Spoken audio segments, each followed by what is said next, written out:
November, of course, is Pancreas Cancer Awareness Month. It should, of course, be an awareness month every month, right? Not just November, but. Signed up to be awareness chair for the local chapter. And my idea behind it was to create videos like this with medical professionals and with survivors. There are more things to talk about, and there are survivors, and people who are going through this need to see that.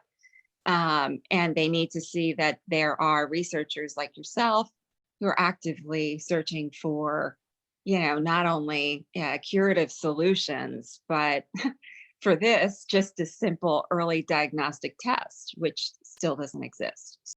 It's important for people to know what's going on in the community. I interviewed Igor, over at Fox Chase, and he mentioned you. So it's good to see the collaboration that exists too, because we'll see hospitals as individual facilities, economic facilities, such that everybody's in a race to be the one who comes up with the solution, which still is true, but it also is true that people collaborate to bring good ideas together. And I guess another thing that I look at is just funding, making sure funding's going in the right direction. There's so much funding out there. It's not pooled properly. I'm trying to do these awareness videos to bring attention to people that not only are going through it, but people who might be slightly aware of it and hopefully tune in and take notice. So, I start out with that Thanksgiving question because that was my way of drawing people in. I think the Thanksgiving aspects of the question that you asked is hard because of the fact that most of us feel like we actually haven't gotten to the point that we need to be thankful. We want more, right? I think the aspect of being thankful is that there's a large community of people who are very focused on this disease now. It's really grown. In the past, it used to be, a couple hundred people. And now we're looking at, 5-10 times that are focusing on this cancer. That's not just within the United States, it's in Europe, it's in Asia, it's all over the place. And there's the World Cancer, Pancreatic Cancer, there's the PanCan network. I'm part of a National Pancreas Cancer Conference that takes place in Canada.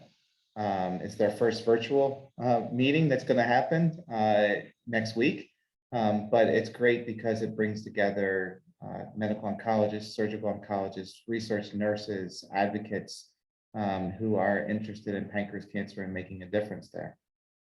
So I think that aspect is, one can be very thankful for, that the community is doing a much better job of being pulled together, right, to try to tackle this cancer. But I think we've got a long way to go, and that's the aspect that we're still kind of searching for. Where's that turkey dinner that's going to take us and help to make patients have a better time and being either able to live with this disease or to be cured of the disease, right?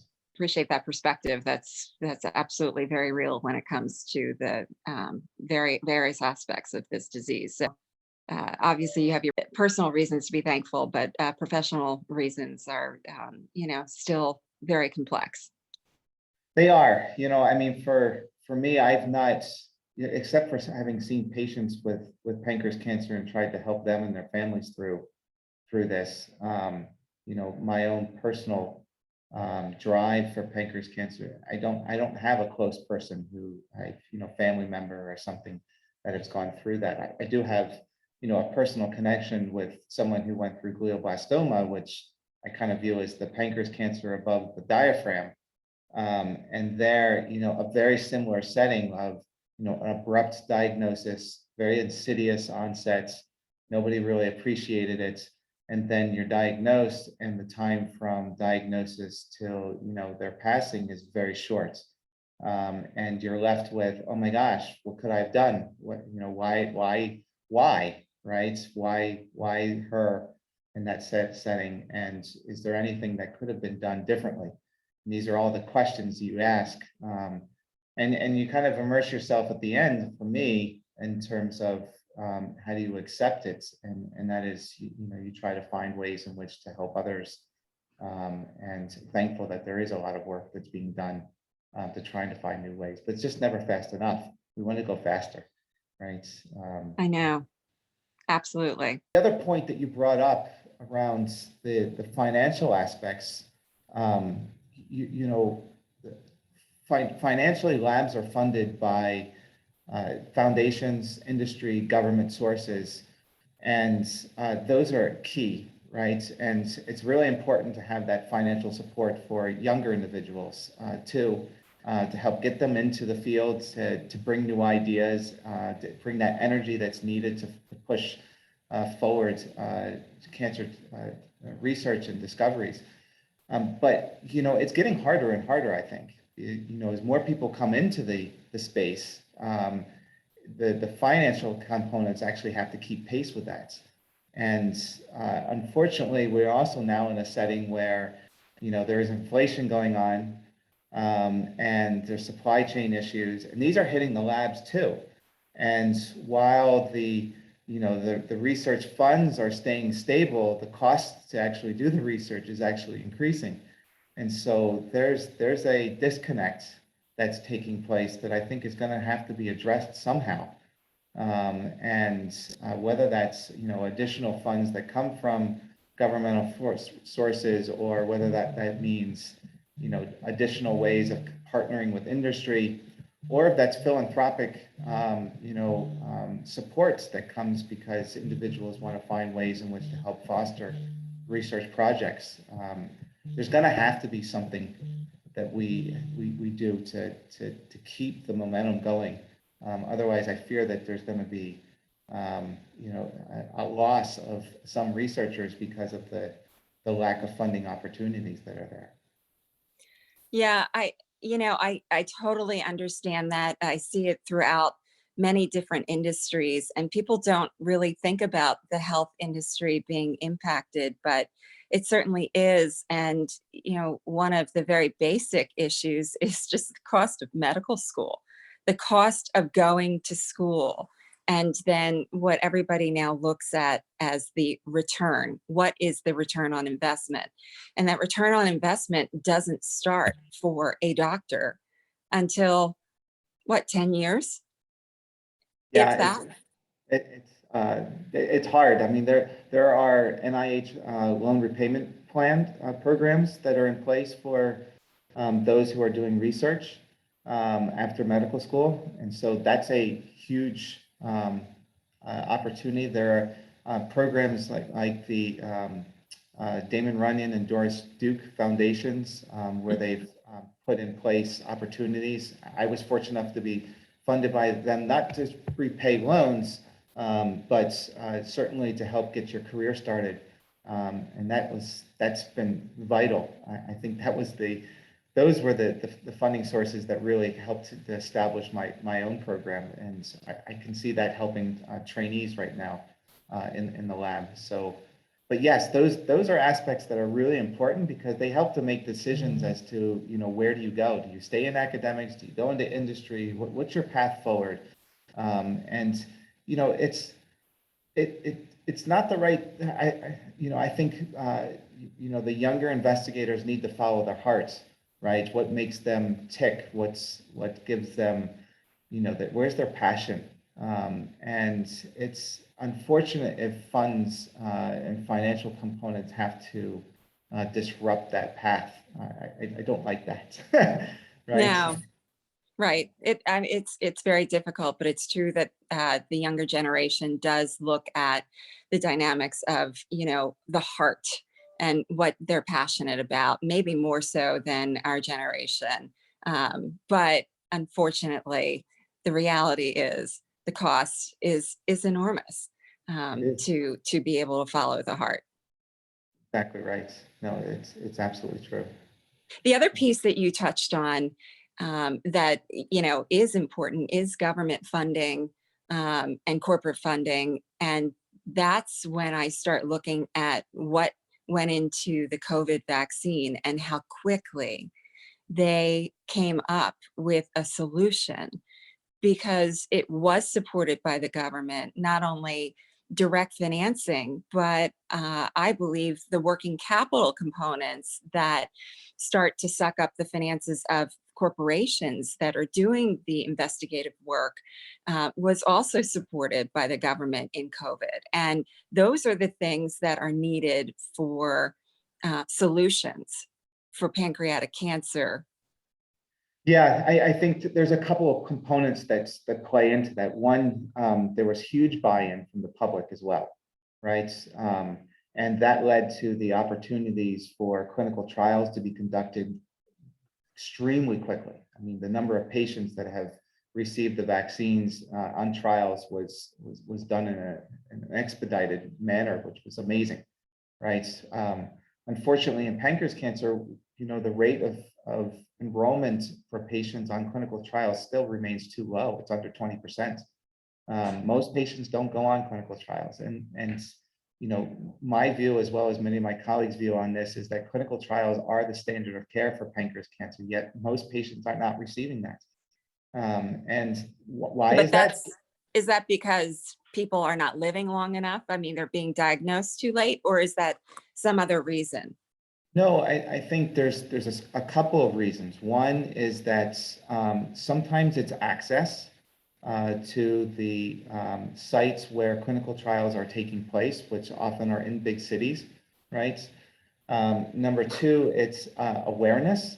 I think many patients and families, they don't know that there's an opportunity to do a clinical trial, and they don't know to ask their primary oncologist in the community. Or their gastroenterologist to refer them when they're diagnosed with a mass in the pancreas and it turns out to be pancreas cancer. And then there's a third reason, which is that not all patients end up being eligible. There are eligibility criteria that are put in place, and some of that means, what is your performance status? Can you walk around and do your job and that kind of thing? Or are you at a point where you're in bed most of the time? And that ends up being a criteria that excludes you from trials. But I think, this has to be, the community at large has to work together at the patients, the families, the oncologists, the gastroenterologists, the advocates to say that clinical trials are the way forward. That's the only way in which we're going to get new treatment opportunities, and it's the best way to get the best possible treatment that you could get. And clinical trials don't mean that you're not going to get what is considered standard of care therapy either. Usually, they mean that you're getting the standard of care plus an experimental therapy. So you get at least what others were going to get, plus you get something that may actually make it better. And I think the other piece is that it may be that patients and sometimes where you are located, it leads towards just getting the chemotherapy as the standard of care, and we'll deal with clinical trials later if and when that becomes an issue. But I think clinical trials need to be patients need to be considering clinical trials right at the time of diagnosis. Not waiting and putting them off and saying, I'll deal with that later. Because the trials are all set up to do the first line, second line therapies, and there are fewer in this third line, fourth line setting for patients. And then they're looking around and they're like, there aren't any trial opportunities now for me. What do I do? Right. No, that's very interesting. I think a lot of people are confused as to what clinical trials provide, and oftentimes, at least from my perception, is a clinical trial is always kind of the last ditch effort versus the first line of fire. Exactly right. I mean, I think COVID has also changed this mentality where, patients like to stay closer to home. We've seen a complete shift at times in the demographics of patients coming into the city. And, our phase 1 trials, we have a number of them, that are in the first line setting. And fewer and fewer people are coming in to look for those trials. And I think it's because they're getting their chemotherapy in the community setting, among other reasons, and not seeking out these trial opportunities. And that's what's going to help move the needle forward in terms of a new treatment option, is seeking out these opportunities early. I know that PanCan is a great resource for letting people know what clinical trials are out there. That's something that they really pride themselves on. Are there other avenues for people to find clinical trials that are available to them? So you're absolutely right. The Pancreas Cancer Action Network is a fantastic resource. They have a patient support line. They have a list of all the clinical trials that are ongoing across the country. So no matter where you're living, they can help one find clinical trial sites. At Penn, we have a whole nurse navigator system that's when patients call in, they can be connected to the nurse navigator who can help them determine whether or not there's a trial that's available at the University of Pennsylvania, or whether or not the patient would be better to go into the community with one of our affiliate hospitals and see a medical oncologist there. So there are setups, and that happens across other clinical trials sites and academic centers across the country. But those are the principal mechanisms. There's also the clinicaltrials.gov website. So for those patients who have access to the internet and can search, you can look for clinical trial opportunities based on pancreas cancer. You can put that in the search engine, and you can put the location, whether it's Philadelphia or somewhere else, and you can look to see where are the trial opportunities around the country. That's great. That's very good to know. What excites you about the field of research for pancreatic cancer? What are you doing these days? Yeah, so my lab studies immunotherapy for pancreas cancer, and it's, immunotherapy has not yet, for most patients, produced benefits. There is a subset of patients who do benefit from immunotherapy that have pancreas cancer. It tends to be those that have a really high mutational burden. There's a certain type, we call them microsatellite instability high tumors, and they can respond to the immunotherapy treatments that we commonly think of being used for lung cancer and melanoma and so forth. So there is an opportunity, but it ends up being less than 1% of most patients that are diagnosed with pancreas cancer. So, the immunotherapy is otherwise not here yet for pancreas cancer, but I think it's on its way. I think we're learning the different combinations that are going to be needed. It's not a one drug approach. It's going to need to be multiple different types of drugs that come together. I think that there's another piece of this, which is that not all patients with pancreas cancer are the same. It sounds silly, but it's the truth that sometimes pancreas cancer, behaves differently in the body for different people. And we've learned that sometimes some patients respond really well to chemotherapy, and that's because of genetic mutations in some cases. But those patients may benefit from a non-chemotherapy treatment strategy, which we recently have what's called a PARP inhibitor. Olaparib is one of those drugs. And that's led to an entirely new approach to the treatment of pancreas cancer, which is that perpetual chemotherapy is not always needed. That's one can have chemotherapy for controlling the cancer initially, but then you can come off of it. And I think that's key, because not everybody can actually withstand the toxicities that sometimes come with chemotherapy. And these other treatments, sometimes they're oral drugs. You can take them by mouth. You don't have to come into the clinic even. And that's a game changer, right, for the field. Absolutely. And we've called those maintenance therapy trials. And I think there's going to be more of those that look at the role of immune therapy as a maintenance strategy for patients. It gives them a little bit of a holiday from their chemotherapy, but still they have the opportunity to go back. And so I think those types of trials are going to become more and more prominent in the field. And I'm pretty excited about that strategy moving forward. So treating it chronically, like a chronic disease. Yeah, I think that's the first step. How, can we keep the cancer in control, kind of like diabetes, right? Mhm. I mean, we don't make diabetes go away. We control it with medicines, right? And that allows patients to be able to live with that condition. So I think that's a feasible scenario for pancreas cancer, that we could kind of quell the disease into a silent state and allow it to be with us, but not to actually control us. For me, when I got into this, this was a good 10, 15 years ago now. There was a lot of kind of hopelessness in the field. And that was hard to accept. That here's a cancer that's you've been diagnosed, there's really not a whole lot to do. And you should prepare your vacation plans. And I think the field has done a 180 on that. And we are now at the point where, we are providing hope. There are some treatments that can be helpful. It doesn't work for everybody, but we're hopeful that it might work for you. And we have seen patients who have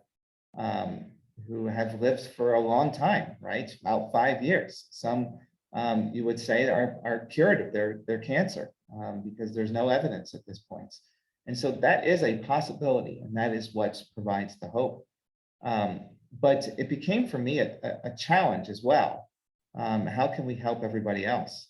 And I like challenges, but I also don't like to be defeated by a challenge. And so it's now become a mission to really battle this disease. And for me, it's not just making a dent in the field. That's not what's going to make me excited or satiated in this. It's got to be a game changer in how patients either live with the disease or the disease can go away.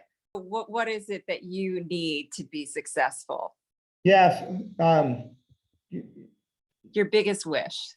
My biggest wish. My biggest wish is that we can come up with an immune therapy strategy that can hold this cancer in control. That's my biggest wish for patients. My biggest wish for my research program is, I just want to be a part of that. And I want to be able to help move the science forward, to be a part of a team in that effort. To be able to make a difference. I think that, that's my hope. And I want it to be a big difference. I just don't want it to be, I found a few new things in science and that helps us understand how the disease works. I want to treat the darn thing. I really want to be able to help there. And without being able to do that, I don't feel as though I will have been successful. And I won't feel as though I have been impactful. Well, you are being impactful just by being who you are, and you are laying the foundation. Somebody has to do that, and the foundation will produce the answers. They just will. And you are very dogged in your determination to get there. And I have confidence in you and the researchers I've met to find a path for us. So thank you for what you do. No, I appreciate that. I do. Yeah. 10 years ago, when I got my cancer, there really wasn't much hope out there. And there's a little bit more hope today. And it happened very quickly in those 10 years, much faster than years before I was diagnosed. And so the ball is rolling a lot faster. So there are a lot more people engaged. We need more engagement from a variety of companies, government, doctors, medical institutions, benefactors, et cetera, to make it all come together. So hopefully somebody sees this video and gets involved and provides that launching pad for you to find that discovery. Yeah, it has been a big change, and I think it's exactly what you said. That when people start to speak out and make others aware, that has made a big difference in the field. So thank you very much. Now, because we just went into our whole conversation, I never introduced you. So now we're going to just say hello. People have no idea who you are, as a matter of fact. That is very interesting, but nobody knows who you are yet. Totally get it. This is the beauty these days, as I've done a little bit of video editing as well, because, you know, the whole remote thing, right? Yes. You've learned to do seminars remotely and, you know, different things. And so you have fun with the editing. I'm not having fun with the editing, I'll tell you that much. This is not something I am very good at, but I'm learning. But so I'm going to start off with saying, hello, everyone. Wait a second. Hi, everyone. This is Anne-Marie Hughes. I am a 10-year pancreatic cancer survivor and serving as the awareness chair for PanCan Philadelphia chapter. With me today is Dr. Gregory Beatty from the University of Pennsylvania Abramson Cancer Center. Doctor, why don't you introduce yourself to the folks here? Yeah, so thanks, Anne-Marie. Hi, everyone. My name is Gregory Beatty. I am an associate professor at the University of Pennsylvania. I have a discovery lab that focuses mainly on pancreatic cancer and ways in which we can use the immune system to attack pancreas cancer. I also direct the clinical and translational clinical trials program at the University of Pennsylvania Abramson Cancer Center. And there we have a whole menu of options for phase 1, phase 2, and even phase 3 clinical trials that are designed to help us move the treatment needle forward for helping patients with pancreas cancer. Dr. Beatty is one of the many people to whom I'm grateful for being here after 10 years from my diagnosis, because it's people like him who have dedicated their lives to researching solutions and treatments for pancreatic cancer. So thank you. Yeah, thank you for that, Anne-Marie. It's a team effort. It really involves a large multidisciplinary team, from those who are working in the lab to those who are helping support and care patients, to those who are helping to provide the treatments in the hospital and in the clinic.